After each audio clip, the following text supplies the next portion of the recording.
Greetings, Zynar here, and we're going to talk today about, because we've already covered Session 0, Session 1, and we're going to do some meat and potatoes pieces now, like I said last time.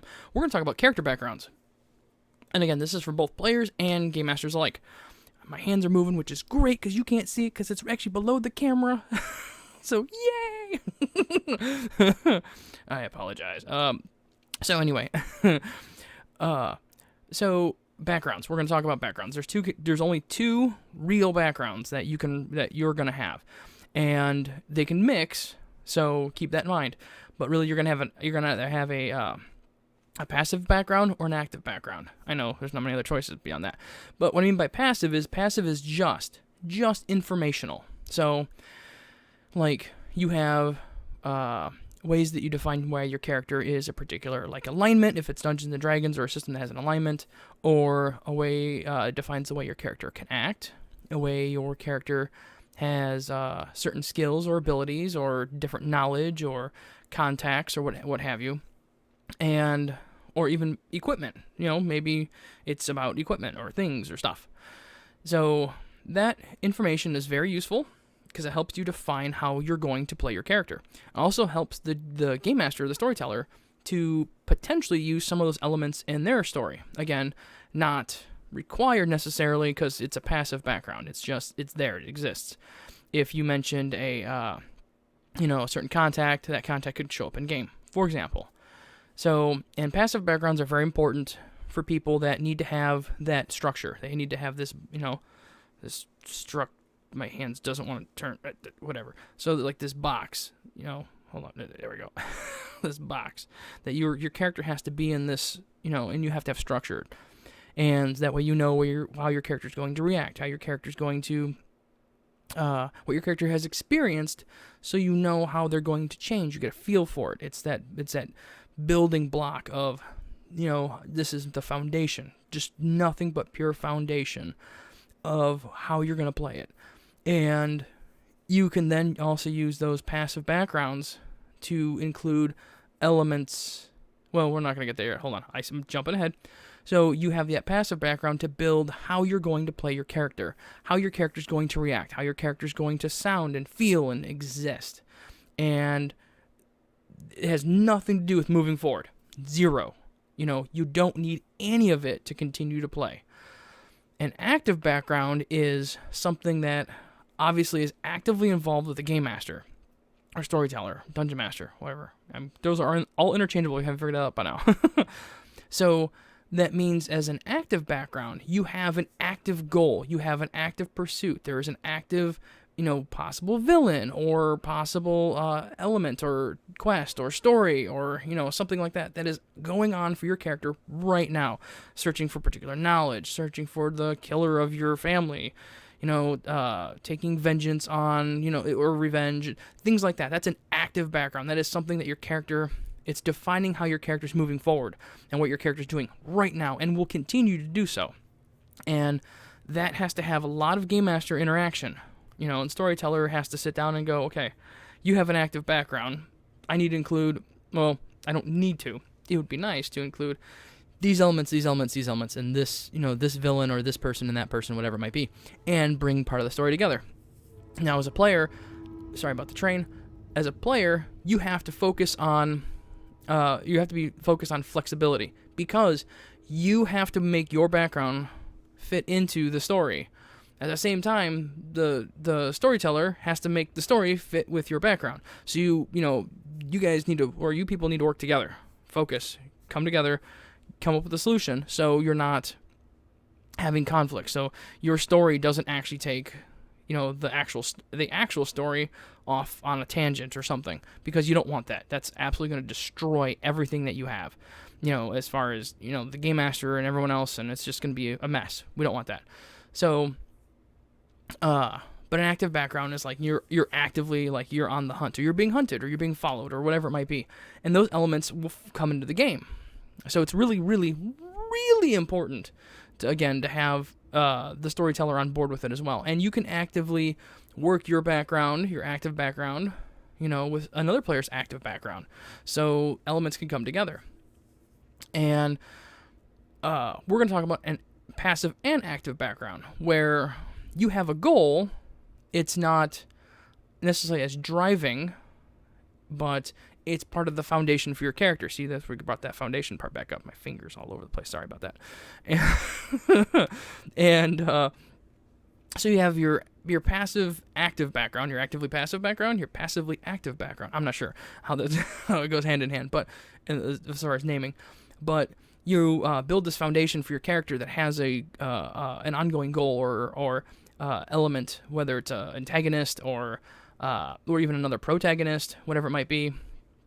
And that appears to be one of the more common options, because then you can work with other players, you can work with the storyteller, or, and you can figure out how your background fits with somebody else's, or it fits in the story, and, everyone can have their stories intertwined a little bit, and all it does is provide small in-game elements. It's enough to keep your character, connected. I want to say connected. But at the same time, it's not a defining part of what your character's doing. It's just, it's a goal, but it's not like their only goal, their only task. That gives the storyteller much more flexibility for a complicated quest, story, whatever it might be, and can more easily, incorporate a player story, because it's not purely active, where it's the defining piece of the character. Because that defining piece of the character may not really coincide with how the story's going to go. And then it turns into, well, that character doesn't want to, shouldn't and wouldn't be here anymore because it doesn't go with their active story. And it makes it a conflict that, why is this character still here? From a storytelling aspect, why is this person still here? Why is this, why do I have this protagonist in my story if they don't they're not even going to remotely achieve what they're trying to do, because that element's just all of a sudden eliminated or isn't even possible now. So that means that active stories are very hard to fit in, most likely. Now, some players have actually made their active stories fit with the beginning of the actual, the actual game, or the campaign. Not the game, but the campaign. That's good, too. So, but we're not talking about that part. We're talking about the active where, your character development way back here, can't reach, but way back here, moving forward, is this already ongoing story that now must intertwine with the storyteller's now beginning and then therefore ongoing story. And that makes it a little more complicated, a little more difficult, requires more effort. Some people actually don't like active backgrounds. They hate them because they want to start whatever the storyteller is telling, they want to start that fresh and move forward. And, because they think that's how it should be. Don't. That's where cooperation comes into play. There's nothing wrong with people bringing their own elements to the game. It is a symbiotic relationship. Without the storyteller, there really isn't a game. Without the players, the storyteller doesn't tell anybody a story but themselves. Kind of weird. Yeah, I know. But so what we have here is we have an opportunity for people to get more involved and become more connected to the story. So, but not to control it. There's sometimes I've seen active people that have active backgrounds trying to dominate the story and try to dominate the game to achieve their character's goals and such. That may not have anything to do with what's actually going on in the story. That can be a problem. And I know those players are only playing in character, but then maybe that character shouldn't fit in with that group. So, if you have an active story like that, you as the player must find a way to stay engaged as well in the main storyline. Otherwise, really, why is your character there? If you really want to play in character, your character will take off. So, there's a lot of elements involved. So keep that in mind. You have to be mindful and flexible yourself. But with passive storytelling only, you're only creating a framework. You have there's no obligation to have your character story or any element of your character story in the actual game. Passive backgrounds work fantastic for one-shots, short campaigns, things like that. Because all it is to define how you're going to play your character. So moving forward, you have a framework, so you don't have to guess. You don't have anything that's ongoing for your character to make a different decision, to make a different choice. And that's kind of important. Where an active background, you could have actual raw conflict already going on right now and how your character's going to react because this situation is occurring, which has a direct effect because of your previous situation, your active background. And it makes your character a lot more complicated, obviously, and people like complication. Well, a lot of players do. And that's kind of an important thing. But again, passive is usually great for static characters. They're going to be for one-shot, small campaigns, guest appearances, I want to say pickup games. If everyone's familiar, if not sure if everyone's familiar with that, a pickup game is just, hey, let's game. We got some characters. We'll do an adventure, and then we won't pick it up for another 3 months or so because we have an ongoing campaign, and then we'll play that other pickup game when situations occur where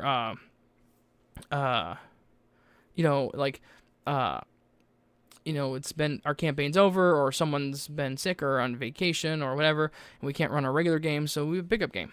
Passive backgrounds work fantastic for that. Active backgrounds are great if everyone is going to show up on time. Not on time. All the time. Because now that character must be integrated into in the main story because it's an active background going forward. So it's really important that those players show up like all the time. And it's real life. That doesn't happen. Well, unless you're really lucky. You have a good group that shows up like all the time. I used to have one of those. That was a long time ago, back when I was a kid. But nowadays it's one of those that you have a passive you have an actively passive or passively active background, however you want to word it, where certain elements of your character's background can be incorporated or should be incorporated in the main story, but it's not enough to where it's a guiding factor of the campaign. So it can be if the storyteller wants it to be, but honestly, this is the time when, it's like if player X doesn't show up, and then we go to player Y's or player B's, character piece instead, because it's just it's a little bit, it's a little bit, we'll use their contact instead. We'll keep the story going. Everything's fine, situations like that. So that appears to be one of the better options, but again, it depends on the game, it depends on the players, it depends on what you guys decided in session 0, because that's an important part. Now, you have games that also actually incorporate background into character creation. So, like, for example, 5th edition Dungeons & Dragons, your character has a background, okay? Your character's background helps define extra skills, equipment, and such like that. Well, now, those still work, and you can turn that, and you can use that as a passive background or an active background or a mixture of both, because those are just frameworks that you can expand on. Don't forget that. It's all about framework, and there's games that have, what's the good word for it? Well, I'll just use the word that's in the game. It's a template. You create a character from a template, like, we'll use like scavenger or something. You're a scavenger. Well, no, you started this campaign from a scavenger lifestyle or background, and these are the skills and equipment and things you've gained from that background. Now you are the hero, the player character, whatever, and you will change because the story will determine what happens to you. It's not like picking a profession or class like rogue and stuff like that. But, some characters or some games also have when you have your class. You may have a background that kind of conflicts a little bit, and, you got to be careful with that, obviously, because, you're not going to be like, well, I grew up in the church, and I was pious, and I'm a rogue. But why? Why'd you take that life? Or are you taking a different angle? For example, I did have a character that was an orphan that was raised by a church, and while not a rogue, because it's different systems, not Dungeons & Dragons, was a spellcaster with some rogue-like skills, because he was tasked with actually finding religious artifacts and bringing them back to the church. That was basically his job. So he had skills that looked kind of like something a rogue would have, So he can open locks and find secret compartments and, all that kind of stuff, detect traps, whatever it might be. I don't remember all of his skills and things like that, but that was the tilt. And he was The joke was, oh, he could be like an archaeologist, like an Indiana Jones, except he really wasn't an archaeologist. He was an artifact retrieval specialist. That was his job. Whether he had to retrieve it from somebody that had it wrongfully, or he had to go into some sort of catacomb cave and retrieve it that way. So, and that can help justify certain skills without really being, I'm a thief, I have to be a thief because I have thief abilities, or I have to be a thug because I'm a fighter or I was a criminal, or whatever. No, you don't have to go that angle. You can just take some of those skills, tilt it, just instead of, you just tilt it a bit, flip it upside down, not quite, and you come up with a different idea, and you can justify why your character knows these things, isn't a bad guy, has never been questionable, is on the up and up, but because their job took them to these situations, places, training, whatever it takes to be that, to have in that background, moving forward. So, so when you start looking at things like, well, criminal doesn't really work with paladin. It doesn't? A paladin of a particular order could be, especially as a retrieval specialist, this is a retrieval specialist, or cleric, whatever you want to say, would get in trouble with a city or city-state or country, kingdom, whatever, that is controlled by an opposing church or opposing religion. You can totally be a criminal and still be a good guy, and still be lawful good with a criminal background because you were a criminal to them, and you were treated like a criminal to them, and your face was smeared everywhere like a bad person and wanted posters and all that stuff there, and it carries over a little bit. So you can take something that doesn't quite make a whole lot of sense, turn it a little bit, tilt it a little bit, and then you can say, oh yeah, well, my lawful good cleric was a retrieval specialist, and when I went into this other town and I asked politely, or to get this whatever artifact for my church, and then they threw me in prison and, marked me as a criminal, I had to break out because, standing trial would have been excommunication, death, and everything else. It was, I'm saving myself and my compatriots. Not so lawful in that part, but kind of at the same time, it's the law of your religion and your land where you come from, not the local one. That's where lawful and good and all this other stuff kind of gets blurry, but we're not going to talk about that right now. But you can use that as, that's why my character is a criminal, for example. My character, even though I'm on the up and up, I was a criminal because I was branded as one because I was an enemy of the state for whatever reason, because of, my race, my religion, whatever, because you could be a dwarf in an elven area and the elves could hate the dwarves and they throw you in prison because you're a dwarf, whatever, and whatever angle tilt you want to go with. Just remember that you can use different backgrounds in certain situations. You just change the wording a little bit. Again, it's a framework. The stuff that the books provide is basically a framework, and you work around that frame, or you work within that framework and around it a little bit to make it work for the story, the campaign. That is one of the most important things for your character, and then really for someone's gonna obviously work it for their mechanics. I'm not gonna lie. So, and you work it for the mechanics. So I can be that lawful good character that has thieving skills and abilities and backgrounds, whatever, because that's how it works. Because of my background, something occurred, something happened, I was trained in a particular way, or I was converted, or, whichever angle you want to go. Converted is the easiest way. I was found by the church, and I was converted, and I found myself, and, I found, Pelor or whatever. I changed my ways, and life is great. You can go that angle, or you can be, I was never bad, to my people. I was bad to those people. And they branded me as a criminal. And they did all this smear campaign for me. But because it's all word of mouth, my organization, or religion, for example, in this case, because cleric we're using, knows that I'm good and knows that everything's, great. But the people think I'm a bad guy because I was a criminal in this other land, so they don't necessarily trust me as much. And that kind of stuff falls into place. So there you go. And this is our episode of backgrounds. Something quick, something simple. And next time we're going to move on to some more meat and potato stuff. And I'm not sure exactly which angle I'm going to go with. But I think we're going to only go a couple more episodes with this for being both player and game master. And then we might start splitting it off a little bit. I don't know.